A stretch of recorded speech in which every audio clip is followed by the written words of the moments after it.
this is me, Mohammad Waleed Anjam, and I hope all of you will be fine. Student, today we are going to discuss our next topic, which is quantized radii. यानी कि hydrogen atom के model के मुताबिक different orbits का radius अगर हमें मालूम करना हो तो हम उसके लिए क्या जनरल रिलेशनशिप डिफाइन करेंगे या डिराइव करेंगे, आइए हम उसको देखते हैं। तो स्टूडेंट, हम ये कहते हैं कि अगर हमारे पास सपोज ये एक ऑर्बिट है और इस ऑर्बिट में हमारे पास एक इलेक्ट्रॉन है। स्टूडेंट, हम बात कर रहे थे कि अगर हमारे पास ये हाइड्रोजन का एटम है तो इसमें हमारे पास एक इलेक्ट्रॉन है और इलेक्ट्रॉन पर जो चार्ज है उसकी जो मैग्नीट्यूड है उसे हम ई से रिप्रेजेंट करते हैं, और चूंकि इलेक्ट्रॉन पर नेगेटिव चार्ज होता है तो हम नेगेटिव साइन लगा देते हैं। इसी तरह से अगर हम देखें, हमारे पास ये न्यूक्लियस है और न्यूक्लियस के अंदर हमारे पास प्रोटॉन्स होते हैं और प्रोटॉन पर जो चार्ज होता है वो मैग्नीट्यूड में इलेक्ट्रॉन पर जो चार्ज होता है उसके बराबर होता है, लेकिन प्रोटॉन पर हम कहते हैं कि पॉजिटिव साइन हम लगाते हैं क्योंकि वो पॉजिटिव चार्ज है। और अगर हम देखें तो हमारे पास इस ऑर्बिट का जो रेडियस है हम उसे नाम देते हैं R N. R N radius के अंदर ये इलेक्ट्रॉन घूम रहा है और इस इलेक्ट्रॉन की जो वेलोसिटी होगी, हमें स्टूडेंट इस बात का पता है कि जो चीज भी सर्कल में घूम रही होती है उसकी वेलोसिटी हमेशा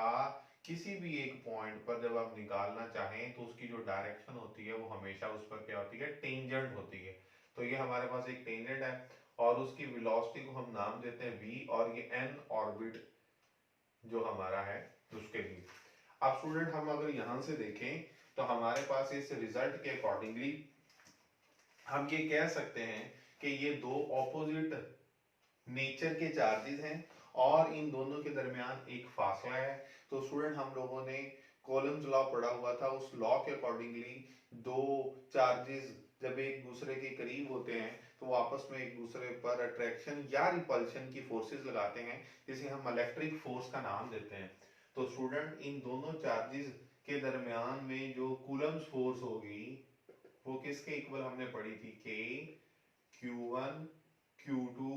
ओवर आर स्क्वायर, यानी कि product of the magnitude of the charges के डायरेक्टली प्रोपोर्शनल थी और उनके दरमियान जो फासला था उसके इनवर्सली प्रोपोर्शनल थी। ये हमारा जनरल कूलम्स लॉ का रिजल्ट था। के हमारे पास जो था वो कांस्टेंट था, इसलिए मैंने यहाँ पे डायरेक्ट ये रिजल्ट लिख दिए। अब स्टूडेंट, यहाँ पर अगर हम देखें तो के तो वैसे ही आ जाएगा। Q1 अगर हम ये कहें कि इलेक्ट्रॉन है और Q2 अगर हम ये कहेंगे प्रोटॉन है, तो इन दोनों पर जो चार्ज है उसकी मैग्नीट्यूड क्या है, इलेक्ट्रॉन पर जो चार्ज है उसकी मैग्नीट्यूड भी है, प्रोटॉन पर जो चार्ज है उसकी मैग्नीट्यूड भी है, प्लस या माइनस तो बेसिकली हम ये कहते हैं उन चार्जेस की नेचर है और उनके दरमियान जो फासला है उसको हमने लिखा है आर एन। तो स्टूडेंट, ये हमारा रिजल्ट बन जाएगा कि जो इलेक्ट्रिक फोर्स होगी वो किसके इक्वल है, क्यू के E square over R N का स्क्वायर। ठीक हो गया स्टूडेंट। और इसी तरह से स्टूडेंट, हम ये बात भी जानते हैं कि जब कोई चीज एक सर्कल में घूमती है तो हम ये कहते हैं कि वो सेंट्रीपिटल फोर्स होती है जिसकी वजह से वो घूम रही होती है, और वो सेंट्रीपिटल फोर्स यहां पर कौन प्रोवाइड कर रहा है, इलेक्ट्रिक फोर्स प्रोवाइड कर रही है। Necessary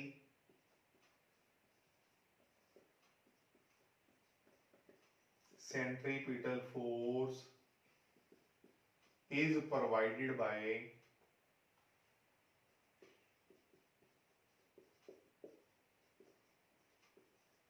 Coulomb's force।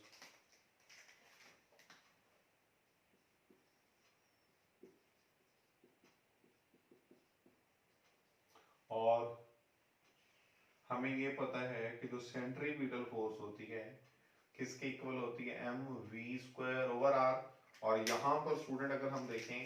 तो इसकी जो वेलोसिटी है उसको हमने वी एन और उसका जो रेडियस है उसे हमने आर एन लिखा है, तो जनरल रिलेशनशिप के लिए हम यहाँ इस तरह से लिख लेते हैं। स्टूडेंट, चूंकि ये जो सेंट्रीपिटल फोर्स है ये प्रोवाइड कौन कर रहा है, इलेक्ट्रिक फोर्स प्रोवाइड कर रही है, तो इसलिए हम यहाँ से एक रिजल्ट लिखेंगे कि this centripetal force is provided by electric force। तो इस रिजल्ट के अकॉर्डिंगली अगर हम यहाँ पर वैल्यूज लिखें तो हमारा रिजल्ट आ जाएगा K square over R N square equal to M V N square over R N. Student अगर हम यहां से देखें इस डिनोमिनेटर में भी आर एन है और इस डिनोमिनेटर में भी आर एन का स्क्वायर है, तो अगर मैं इस स्क्वायर को देखें इसी की जगह पर ऐसे लिखूं R N into R N, तो कोई इशू तो नहीं, क्योंकि आर और आर एन मल्टीप्लाई होंगे तो आर एन स्क्वायर बन जाएगा, ये कैंसिल हो जाएगा और हमारा जो रिजल्ट बन जाएगा वो किसके इक्वल आ जाएगा, K E square over R N equal to M V N का स्क्वायर। स्टूडेंट इस रिजल्ट को हम नाम दे देते हैं कि ये हमारा रिजल्ट है equation number 1।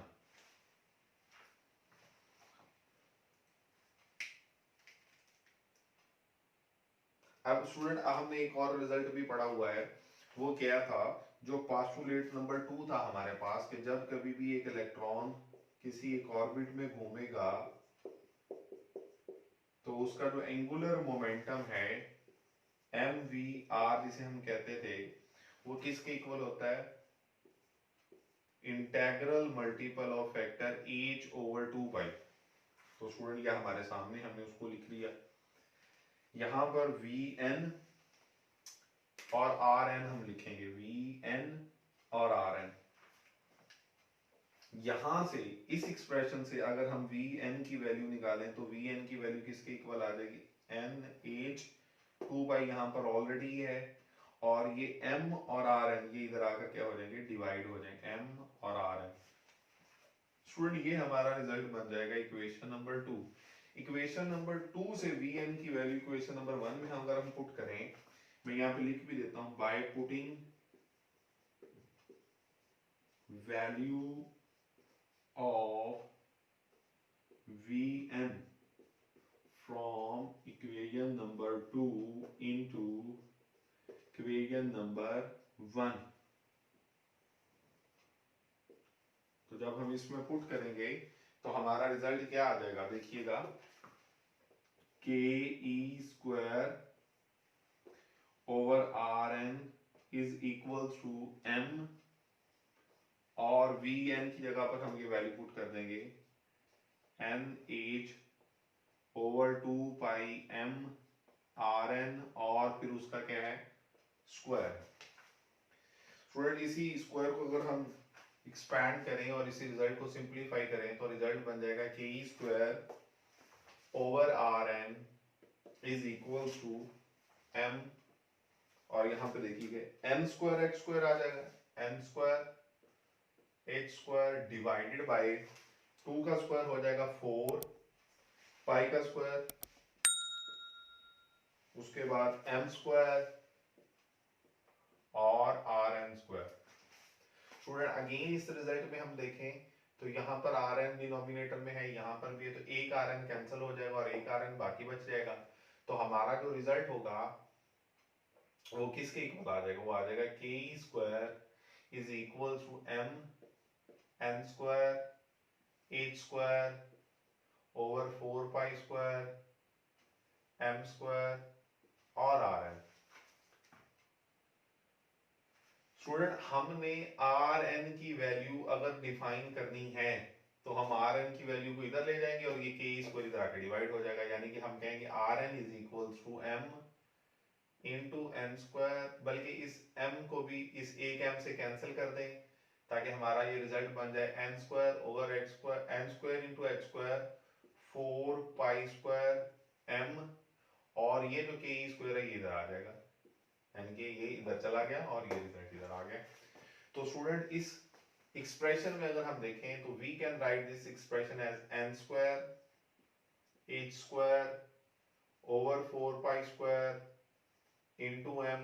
Into K into E square, ये किसके इक्वल आ गया, आर एन के इक्वल आ गया, और इस एक्सप्रेशन को हम नाम दे देते हैं इक्वेशन नंबर 3। स्टूडेंट यहां पर अगर हम देखें तो जो h है ये हमारे पास प्लैंक्स कांस्टेंट है, इसकी वैल्यू हमें पता है, ये हम रिजल्ट में यहाँ पे लिखने लगा हूँ h स्क्वायर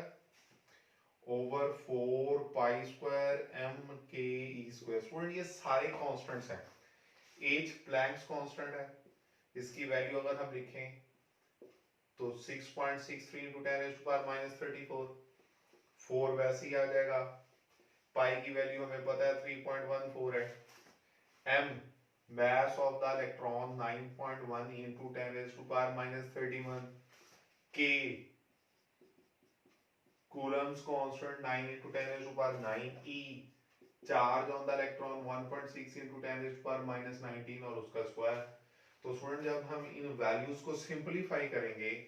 तो हमारा इस फैक्टर पूरे का जो रिजल्ट आ जाता है वो आ जाता है 0.053 into 10 raised to power minus 9, which can be written as 0.053 nanometre.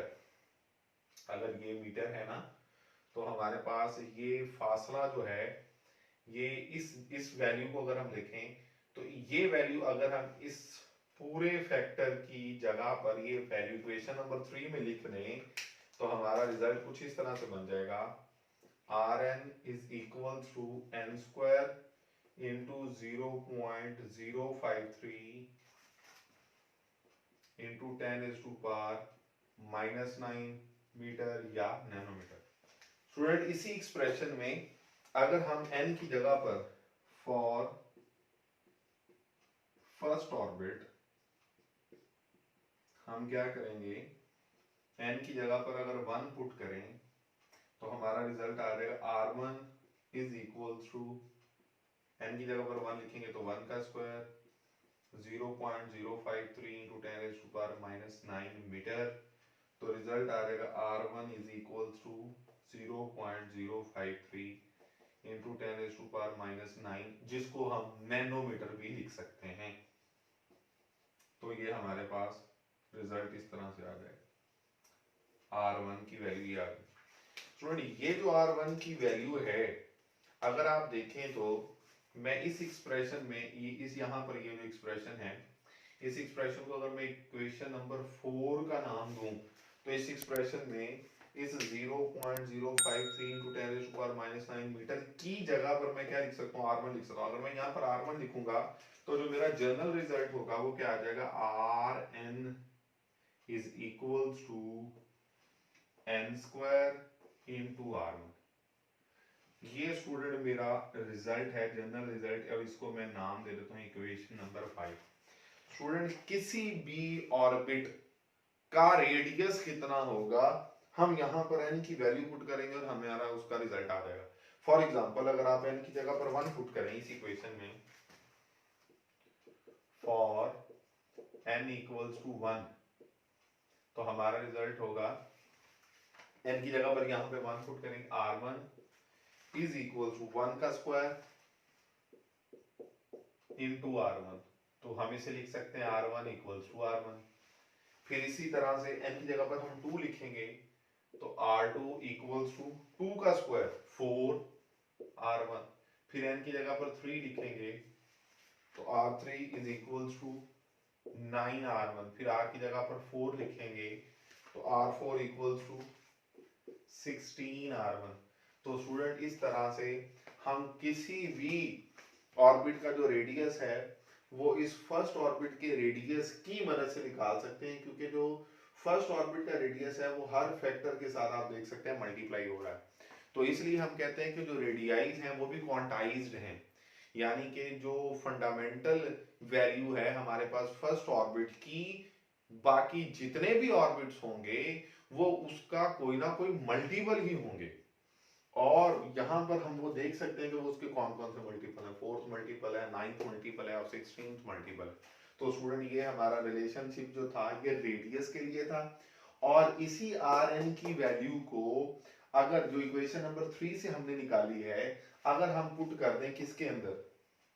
Equation number 2 के अंदर, तो हमारे पास Vn का रिजल्ट भी आ जाएगा कि उस ऑर्बिट में घूमते हुए उसकी जो स्पीड है अगर वो फाइंड आउट करनी हो तो किस तरह से हम करेंगे। हम देखते हैं कि अगर हम ये इक्वेशन नंबर 3 से जो Rn की वैल्यू है ये इक्वेशन नंबर 2 में पुट कर दें